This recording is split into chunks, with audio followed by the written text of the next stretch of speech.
E aí pessoal, tudo bem com vocês? Aqui é Matheus, o seu professor de História. Nós vamos dar início à nossa aula de República Velha. A última aula a gente viu República da Espada, a República dos nossos marechais, o Deodoro e Floriano Peixoto. Floriano Peixoto se aproxima das oligarquias paulistas cafeeiras, e daí o próximo presidente é um presidente civil eleito. E nós vamos discutir um pouco este período que vai até lá Getúlio Vargas, Washington Luiz e Getúlio Vargas, perto de 1930. É um período bastante complexo da história nacional, mas muito relevante, muito próximo de nós, que vai desenrolar alguns pontos muito importantes da história nacional, por exemplo, como é o próprio Getúlio Vargas, que é um ponto importante, complexo e bastante cobrado em diversas provas, por todo o Brasil. Então nós vamos falar sobre as repúblicas oligárquicas. Vamos dar início explicando a expressão, o nome, oligárquica. Oligárquico faz referência a governo de poucos, Então uma república governada por poucos, oligarquia, um conjunto de poucas pessoas que governam, E nesse contexto nós temos aqui São Paulo e Minas Gerais. Este período da nossa história também é conhecido como política do café com leite. São Paulo representando o café e Minas representando o leite. Agora eu pergunto para vocês, está óbvio por que São Paulo está nesse joguinho, nesse jogo? Por que São Paulo é tão importante aqui nesse contexto? Por conta do café. Como nós já vimos nas outras aulas do Segundo Reinado, tem aqui as playlists para você acompanhar, o nosso ciclo do café estava bombando aqui no Brasil. Nós estávamos com superávit, isso estava enriquecendo diversos agricultores nossos. Então o café era o epicentro, São Paulo era o epicentro do café e o café era o epicentro da nossa riqueza. Ótimo, professor, então por isso que São Paulo está nessa história. Exatamente. Em Minas Gerais, eu pergunto a vocês, vocês já viram falar do ciclo da mimosa? Ciclo da vaquinha Mumu? Não, vocês nunca ouviram falar, porque o leite, apesar de ser abundante em Minas Gerais, você já viu falar no ciclo do pão de queijo? Não, porque isto não foi o requisito para Minas Gerais entrar nesse esquema de política. Na verdade, Minas Gerais aqui, que está com leite, café com leite, representava o maior colégio eleitoral da época. Então, São Paulo entrava com dinheiro, representando ali a força monetária nacional, a força do dinheiro, a força de quem produzia muito no Brasil, e Minas Gerais entrava com o colégio eleitoral, que é a galera que mais ia votar. Então essa política do café com leite compreende São Paulo e Minas Gerais por esses motivos. Quando a gente falar nesse período aqui, pessoal, você vai falar em São Paulo, pensa no café, pensa em muito dinheiro. Quando você falar em Minas, pensa sempre em muito voto, colégio eleitoral muito grande, portanto divide aí esse jogo de poderes aí, Beleza. Então vamos falar um pouco sobre umas características econômicas da época. Como cansei de falar aqui já, ciclo do café. O Brasil, enquanto o mundo todo está se industrializando, aliás já vinha se industrializando antes, até como o Brasil tentou fazer com o Barão de Mauá aqui, acabou não conseguindo, tendo entraves aqui, o mundo se industrializava. E o Brasil voltou a o que era a sua riqueza maior. Não se industrializou e prosperou então o café, que ainda é o nosso o agronegócio, que ainda é nossa força motriz, A gente não tem indústrias, mas não tanto. O ciclo do café então renasce com força, puxando a economia nacional aqui. Então nós não estamos nos industrializando, o café é o que puxa a riqueza do Brasil neste período. Por isso aqui a gente costuma dizer que neste momento o Brasil faz a troca do novo pelo velho.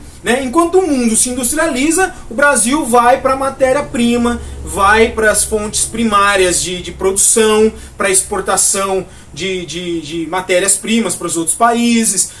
Então a gente vai dando um passo atrás, muito embora seja a nossa riqueza. Enquanto o mundo está pensando diferente, tá bom? E o ciclo do café é tão forte, e eu já falei em outras aulas, ele começa pelo norte do Rio ali, pelo sul do Rio de Janeiro, adentra o Vale do Paraíba e depois se esparrama para o oeste paulista até a região de Ribeirão Preto. Mas quando ele começa aqui na República Velha, em 1906, acontece um negócio chamado Convênio de Taubaté, 1906. E o que tem a ver esse Convênio de Taubaté? Taubaté é a cidade do Vale do Paraíba, veja só, Vale do Paraíba, tá bom? Esse convênio decide o quê? Queimar o excesso de café para garantir o preço baixo. Por quê? O Brasil estava produzindo muito café. Pessoal, e é lei da oferta e da procura. Quando você ouvir falar em lei da oferta e da procura, não tem pra onde fugir. Você pode manipulá-la, que era o que eles estavam fazendo. Tinha muito café, o preço do café ia ficar muito baixo. Por quê? Porque tinha muita gente vendendo e para não perder eles iam ter que vender mais, e para vender mais eles tinham que baixar o preço. Então isso era um problema para os vendedores de café do Brasil, e eles decidiram no Convênio de Taubaté queimar o excedente, queimar sacas de café para garantir o preço. Isso foi o que o Convênio de Taubaté decidiu, né? Neste momento, nós estamos vendo aqui aspectos econômicos da República Velha, né? Neste momento, nós vamos também ter o ciclo da borracha, né? Veja, não é pneu, é borracha, seringueira, né? Retira ali, produz o látex e manda para a Europa e Estados Unidos produzirem borracha, principalmente os pneus dos automóveis que estavam vindo com tudo. Acabei de falar para vocês, o mundo ele está se industrializando, né? Então nesse ciclo da borracha nós também vamos entrar ganhando alguma coisa aqui, produzindo, exportando essa borracha, esse látex, para sustentar essas indústrias. É um ciclo menor, não é tão forte quanto o do café, mas ele ocorre aqui também, juntamente com o ciclo do cacau na Bahia, né? Também exportando matéria-prima. Perceba, a gente não produz aqui, a gente planta, colhe, manda para eles, né? Para eles se virarem lá. Então a gente não tinha uma indústria aqui, neste momento, muito bem elaborada. Ainda temos uma deficitária, bem pequena, mas naquele período o nosso negócio era exportar os grãos, exportar a matéria-prima, né? Houve um momento, então ainda na República Velha, de industrialização. Você deve estar se perguntando, professor, nunca ninguém pensou em industrializar? Então, aqui aconteceu assim. Nós nos industrializamos meio à força, né? Por quê?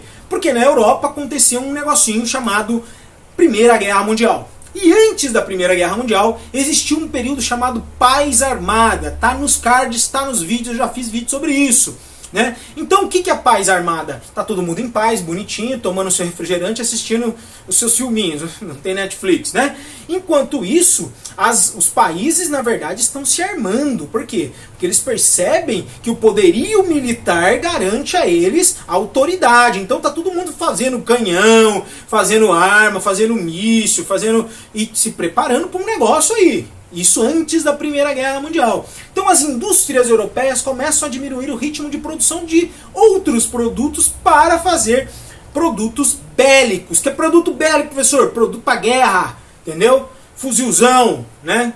Então é isso que eles estão fazendo neste momento aqui, né? E isso diminui a nossa importação de produtos prontos, porque nós não produzimos nada aqui, nós mandávamos o grão, trazia coisas de fora para nós, né?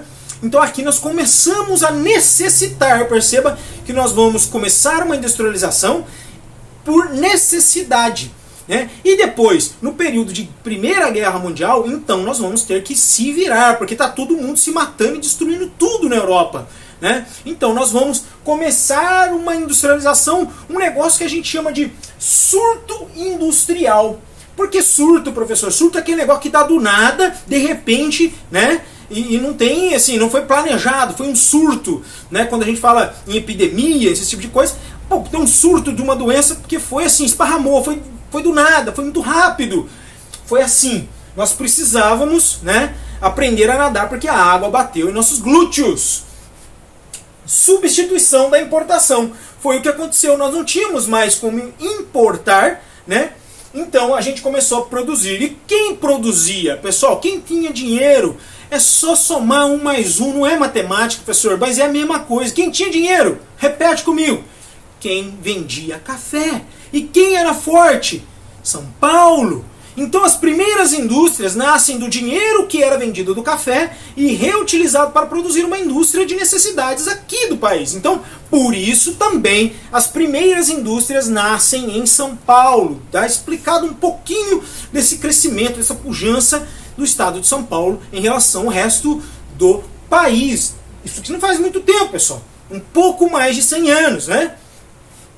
Então São Paulo, dinheiro do café, contribuiu para esse surto industrial. Agora nós vamos tratar de um negócio que é muito importante para esse período, que é a estrutura política, né? Nós já falamos aqui para vocês que entrou, então, tinha os 2 marechais, entrou agora um civil Prudente de Moraes.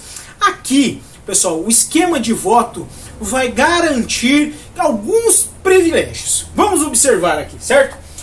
Este período nós vamos entender a política como a política dos governadores, né? No período de Campos Salles aqui, vai ser criada a comissão verificadora. Percebam, comissão verificadora. O que faz? O que é verificadora? Que verifica.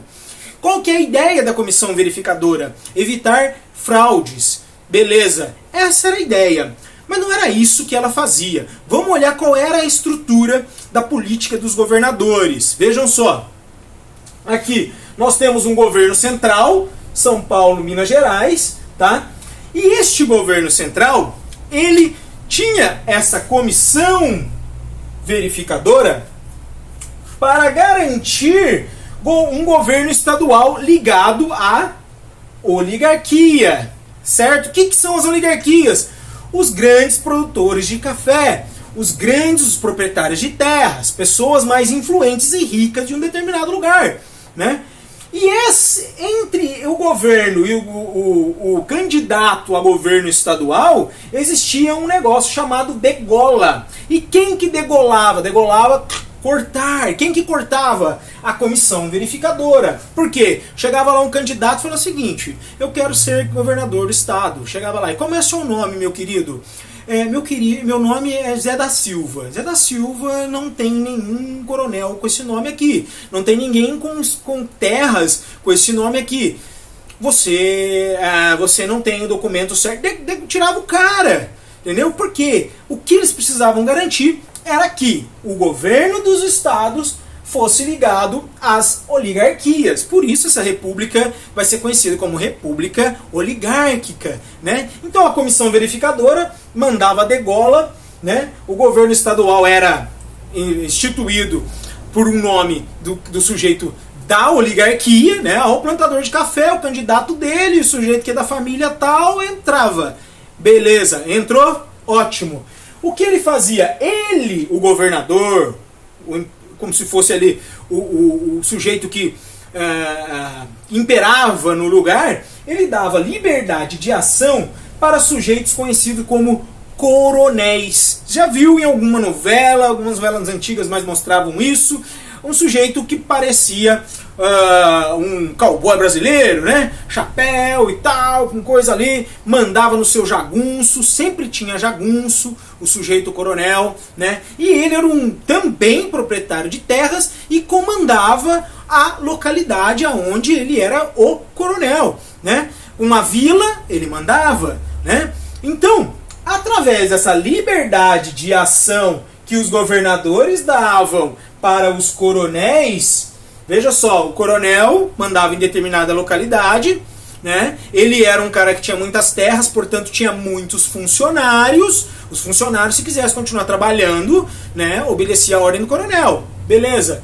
Quando o coronel, que era um cara que tinha muito dinheiro, pagava muita gente, essa gente comprava nos comércios da cidade. Se um cara do comércio da cidade desagradasse ao coronel, o coronel fazia um boicote, falava, ó, quem comprar daquele cara, eu não pago mais, tá demitido, sai daqui. E eu vou falar, ninguém compra mais do armazém do seu Francisco. Seu Francisco estava na água, porque desagradou o coronel. Com essa força, eles impunham um voto de cabresto. Por que voto de cabresto? Porque não dava para você contrariar o coronel. Ou você perdia seu emprego, podia perder a vida, podia perder o seu negócio, né?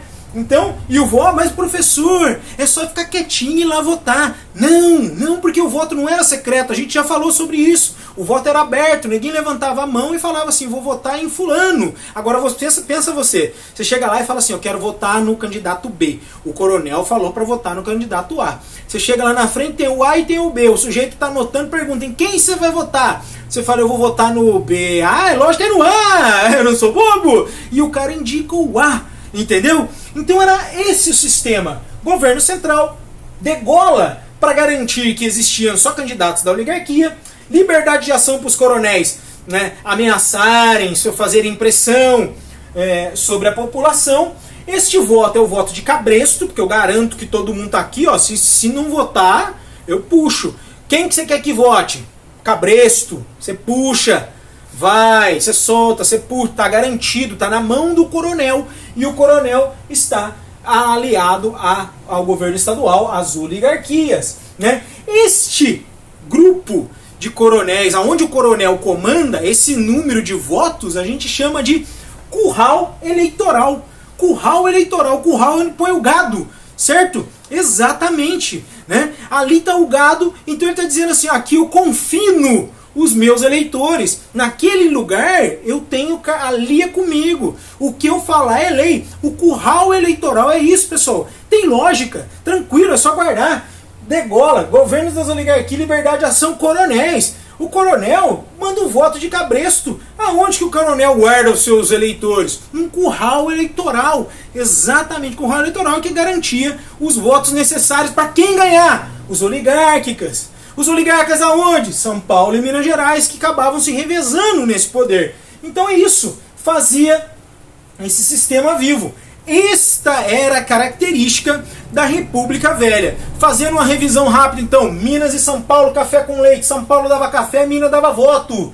Ciclo do café. Trocamos o novo pelo velho. Em vez de industrializar, estavam produzindo matéria-prima e vendendo. Era o que nos enriquecia. Não nos industrializamos de fato. O convênio de Taubaté foi algo que foi uma reunião, um convênio para queimar café e garantir o preço, que estava produzindo demais, o preço poderia cair, queimava o excedente para garantir o preço na exportação. Tivemos também o ciclo da borracha, o ciclo do cacau, o ciclo da borracha para vender no exterior, para produzir a borracha dos pneus dos automóveis que eles produziam lá, a gente vendia o látex lá para eles, tá? E o ciclo do cacau para a galera comer o cacau, chocolate gostosinho pro lado de fora, mas sempre produzindo matéria-prima. Esse foi o caminho nosso, trocando o novo pelo velho, o antigo esquema de exportação. Houve uma industrialização? Sim. Quando na Europa eles pararam de produzir, né? Então nós não estávamos conseguindo mais produtos, porque eles estavam pensando ou numa paz armada, fazendo só arma, e depois quando a guerra estourou, de fato, quando estava produzindo arma, ótimo, quando não, estava todo mundo morto, sem mão de obra, não produzindo nada, nós começamos a ter o nosso surto industrial, né? Foi muito rápido, foi surtado mesmo, né? E o dinheiro do café entrava para produzir bens que atendessem às nossas necessidades aqui. Substituição da importação, é isso que acaba de acontecer. Nós não temos mais a importação, começamos a dar o nosso jeito por aqui. Mas foi algo feito de forma aleatória, sem muito planejamento, só para atender uma necessidade. São Paulo então sai na frente porque tem o dinheiro do café. O dinheiro do café proporciona esse surto industrial, por isso as indústrias de São Paulo saem na frente. Por isso São Paulo sai na frente, e aí você consegue perceber o tamanho de São Paulo ainda hoje, né? A estrutura política é a política dos governadores, porque você garante ali o governador que precisa pertencer às oligarquias. E quem garante que ele vai pertencer a uma oligarquia? Exatamente, a comissão verificadora, que foi criada para evitar fraude. Mas o que acontece? Vamos para o nosso ciclo aqui. Governo geral, São Paulo, Minas Gerais. A degola garantia, degola era a comissão que fazia, garantia que só governadores das oligarquias entrassem, né? E a oligarquia, a oligarquia dava liberdade de ação para os coronéis, né? Proprietários de terras locais que dominavam os lugares, né? Criavam e proporcionavam o voto de cabresto, que é aquele cara que está aqui na minha mão. Os caras aqui votam como eu quero, ele é o coronel, né?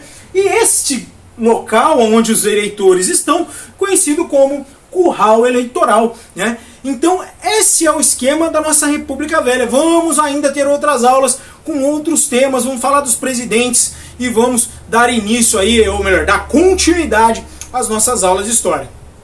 Obrigado por estar aqui, se inscreve nesse canal, continua, manda pergunta aí. E esse é o seu canal do seu professor de história, Matheus Medeiros. Até a próxima.